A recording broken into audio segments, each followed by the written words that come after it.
4 Venezuelan corvettes close in on USS Winston Churchill. 12 nautical miles from Caracas harbor, America's $1.8 billion destroyer trapped in shallow water. What happened next shocked every naval expert on the planet. 2025, 4:47 a.m. local time. The Caribbean Sea turns into a pressure cooker. USS Winston Churchill, an Arleigh Burke-class guided missile destroyer, conducts freedom of navigation operations. International waters, legal passage, standard procedure the U.S. Navy has performed for decades. But Venezuela has other plans.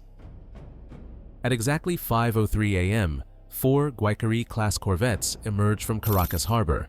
Each displaces 1,800 tons, armed with Otobreda 76mm guns, Chinese-supplied C-802 anti-ship missiles, range 75 miles, speed Mach 0.9. These aren't patrol boats, these are wolfpack hunters. Venezuelan Admiral Carlos Mendoza commands the operation from ARBV Guaycamacuto. His orders are crystal clear. Box in the American destroyer. Force it into territorial waters. Create an international incident that will dominate headlines for months. The Venezuelan government wants to prove they can challenge U.S. naval supremacy in their backyard. The 4 corvettes form a diamond pattern: north, south, east, west. Each takes a position 8 nautical miles from Winston Churchill. They're not attacking, not yet. They're creating a cage, a floating prison of steel and threat. Commander Sarah Mitchell aboard Winston Churchill sees the tactical display. 4 hostile contacts, closing formation, aggressive posture. Her destroyer carries 90 vertical launch cells, Tomahawk cruise missiles, SM-2 surface-to-air missiles, Harpoon anti-ship weapons. She has firepower to sink the entire Venezuelan Navy in 11 minutes. But she can't fire first. Rules of engagement are absolute. U.S. warships operate under strict protocols. Defensive posture only. No first strike unless directly attacked. Mitchell's hands are tied by international law and Pentagon directives. One wrong move creates a diplomatic catastrophe. One premature missile launch starts a war. The Venezuelan corvettes tighten the noose. At 5:19 a.m., they close to 6 nautical miles. Their fire control radars light up Winston Churchill. Active targeting, missile locks. The destroyer's electronic warfare systems scream warnings. Threat imminent. Weapons hot. Impact time calculated at 90 seconds if launch occurs. What's your weapon of choice in this situation? Type A for overwhelming missile barrage. Type B for defensive maneuvering and electronic warfare. Mitchell orders flank speed. Winston Churchill's 4 General Electric LM-2500 gas turbines roar to life. 100,000 shaft horsepower. The destroyer surges forward at 31 knots, heading southwest, away from Venezuelan territorial waters, away from the trap. But the corvettes anticipated this move. They accelerate. 28 knots maximum speed, not quite fast enough to catch Winston Churchill in open water, but fast enough to maintain pressure, to keep the cage intact. The Caribbean becomes a high-speed chess match. Mitchell can outrun the corvettes, but she's heading towards shallow water. The continental shelf drops away 40 miles west. Deep ocean, safety. But between here and there lies the Blanquilla Bank, treacherous shoals, coral reefs. Water depth drops to 30 feet in places. Winston Churchill draws 20 feet fully loaded. Venezuelan corvettes draw only 12 feet. They can navigate the shallows. Winston Churchill cannot. At 5:34 a.m., the trap springs fully closed. 2 corvettes accelerate around Winston Churchill's flanks. They position themselves between the destroyer and deep water. The other 2 maintain rear pressure. Mitchell is boxed in. Shallow water ahead. Venezuelan warships on 3 sides. Caracas harbor 18 nautical miles to the east. The Venezuelan Navy commander broadcasts on international maritime frequency. His message is simple: heave to, prepare for inspection, surrender to Venezuelan sovereignty, or face consequences. Mitchell knows this is illegal under maritime law. Freedom of navigation is sacrosanct. International waters belong to no nation. But she also knows something else. 4 corvettes can't sink her destroyer, but they can damage it. They can create casualties. They can force an escalation nobody wants. She orders Winston Churchill to reduce speed: 15 knots, 10 knots, 5 knots. The destroyer slows but doesn't stop. Mitchell buys time. Her communications officer sends encrypted burst transmissions. Flash priority. U.S. Southern Command in Miami receives situation updates every 90 seconds. Pentagon Situation Room goes active. National Security Advisor woken at 6 a.m. Washington time. But help is 8 hours away. Carrier Strike Group 10 operates near Puerto Rico, 600 nautical miles northeast. F-18 Super Hornets can reach Venezuelan waters in 47 minutes, but launching them means escalation, means crossing a line that can't be uncrossed. Venezuelan corvettes close to 3 nautical miles. Their deck guns train on Winston Churchill's superstructure. 76mm shells, high explosive, rate of fire 85 rounds per minute. At this range, they can shred radar arrays, can destroy communications equipment, can kill sailors on deck. Mitchell's tactical officer identifies the weak point: the northern corvette, ARBV Tamanaco, older vessel, slower, less sophisticated radar. If Winston Churchill makes a break, that's the seam to exploit. At 6:12 a.m., Mitchell makes her decision. She orders battle stations. Aegis combat system goes to full alert. Close-in weapon systems activate. The Phalanx CIWS radar locks onto all 4 Venezuelan ships simultaneously. 20mm Gatling cannons, 4,500 rounds per minute, designed to shred incoming missiles, equally effective against small warships at close range. The message is clear: fire on us and you die. Venezuelan Admiral Mendoza sees his tactical display change. Winston Churchill transitions from passive target to active threat. His corvettes are outgunned, outranged, out-teched. One American destroyer carries more firepower than his entire formation combined. But he has orders. Political pressure from Caracas demands results. The Venezuelan government wants to humiliate America, wants to prove U.S. warships can be challenged, wants propaganda victory. If you're enjoying this deep dive into modern naval warfare, take a moment to hit that subscribe button. At 6:23 a.m., ARBV Guaycamacuto fires a warning shot. 176mm shell splashes 200 yards ahead of Winston Churchill's bow. The sound echoes across the Caribbean. International incident officially triggered. Venezuelan Navy has fired on U.S. warship. Mitchell's rules of engagement just changed. Defensive actions authorized. She can respond with proportional force. Her finger hovers over authorization codes. One command launches 16 Harpoon missiles, 4 per corvette. Venezuelan Navy ceases to exist in 4 minutes. But she doesn't fire, because she sees something on radar. New contacts. 3 contacts, high speed, low altitude, 180 miles out and closing. F-18 Super Hornets from Carrier Strike Group 10. They weren't 8 hours away, they were already in the air, already racing south at 650 knots. Pentagon saw this developing 40 minutes ago, launched the cavalry before Winston Churchill even requested help.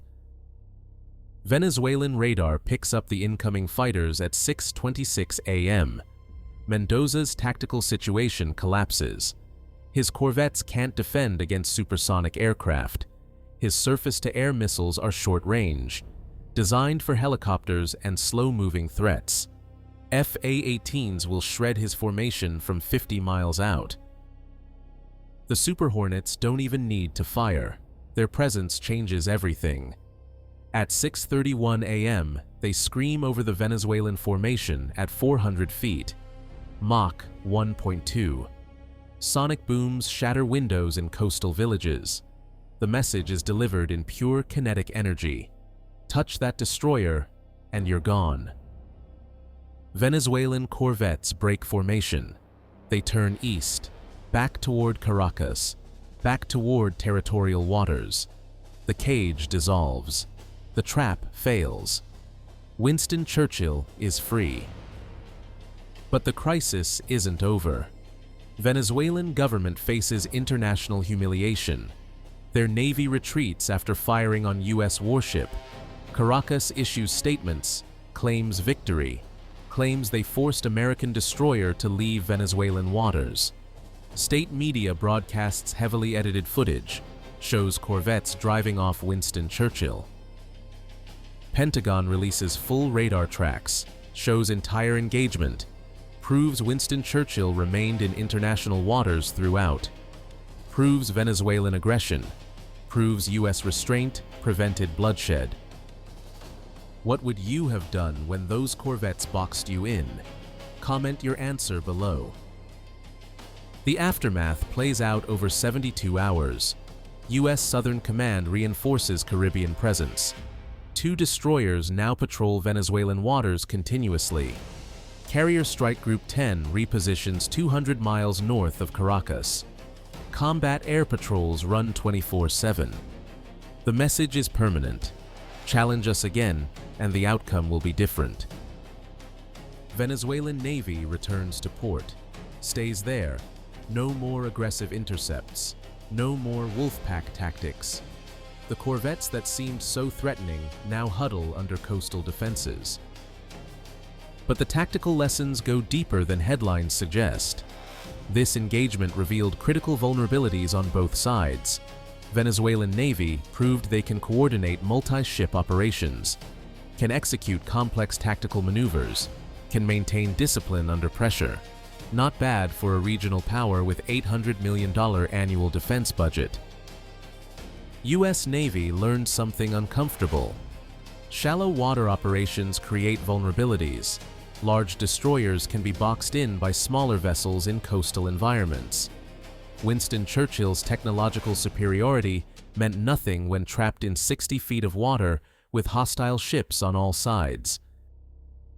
The Pentagon conducts immediate after-action analysis. New protocols developed for freedom of navigation operations in contested waters. Destroyers now travel in pairs. Maritime patrol aircraft provide overwatch. Submarine support positions below surface. The Navy won't be trapped again. Venezuelan engagement also highlights growing problem in Caribbean theater. Regional powers increasingly challenge U.S. naval presence. Chinese weapons systems proliferate. Russian advisors train local militaries. American supremacy in Western Hemisphere no longer guaranteed without constant demonstration. Commander Mitchell receives Navy Commendation Medal for her handling of the crisis, her restraint under fire, her tactical decision-making, her refusal to escalate when provoked. Sometimes the greatest victory is the battle you don't fight. But her after-action report makes uncomfortable reading at Pentagon. She describes the pressure, the isolation, the knowledge that help was hours away, the realization that technology means nothing when geography works against you. Winston Churchill could destroy the Venezuelan Navy, but she couldn't escape the trap without risking her ship on shoals and reefs. The $1.8 billion destroyer survived because F-18s arrived in time, because carrier support remained within range, because the U.S. maintains forward presence across the globe. Remove any element from that equation, and the outcome changes dramatically. Venezuelan Navy lost the tactical engagement, but they learned valuable lessons. They proved coordination works. They proved aggressive posture achieves political objectives even in defeat. Caracas domestic propaganda claims victory. Most Venezuelans believe their navy drove off American warship.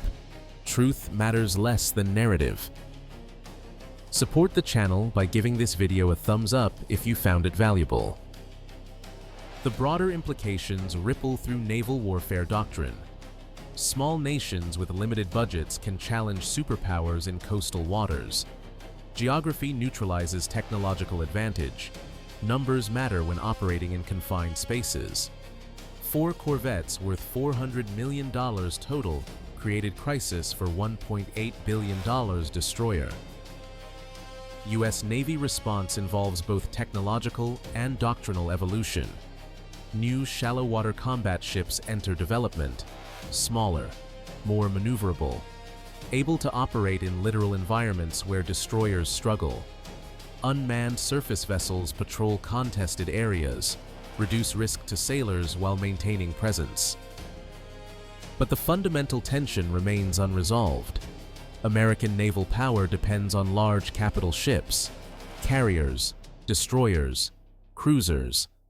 These vessels dominate open ocean, but coastal waters belong to whoever controls the geography. Venezuela learned this lesson, other nations watching closely. Chinese Navy studies the engagement with intense interest. Their strategists see blueprint for challenging U.S. naval presence in South China Sea, swarm tactics, coastal geography, aggressive posture short of open warfare, make American operations costly and complicated without triggering direct conflict. Russian advisors in Caracas claim credit for tactical planning. Whether true or not, the engagement demonstrates their influence. Venezuelan Navy executed complex operation with precision, maintained formation discipline, avoided escalation while achieving political objectives. These are Russian naval doctrines applied in Caribbean waters. Winston Churchill incident becomes case study at Naval War College. Every officer candidate analyzes the engagement, studies Mitchell's decisions, debates alternative approaches. The scenario repeats in classified war games. Sometimes the U.S. destroyer escapes, sometimes it doesn't. Sometimes sailors die, sometimes diplomacy prevails. The truth is uncomfortable but necessary. Naval supremacy requires constant vigilance, requires forward presence, requires willingness to respond overwhelming force when challenged.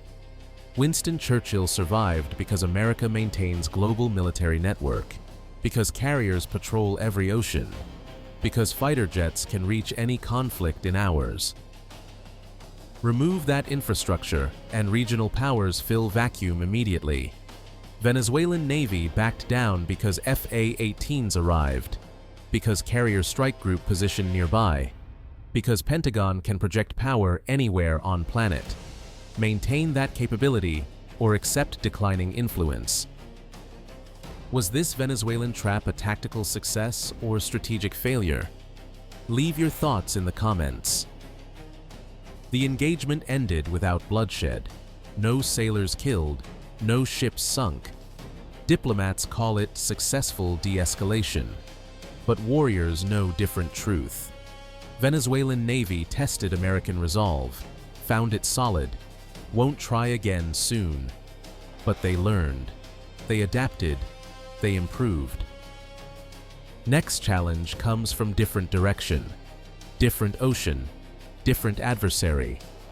But the lessons remain constant. Control the geography. Mass your forces. Strike at vulnerabilities. Challenge supremacy without triggering overwhelming response. This is modern naval warfare. This is the future America faces. Winston Churchill steams north at 25 knots. Damage report shows 0 casualties, 0 equipment losses. Mission accomplished. Freedom of navigation maintained. But Commander Mitchell stares at tactical display long after Venezuelan corvettes disappear. She knows truth others won't say.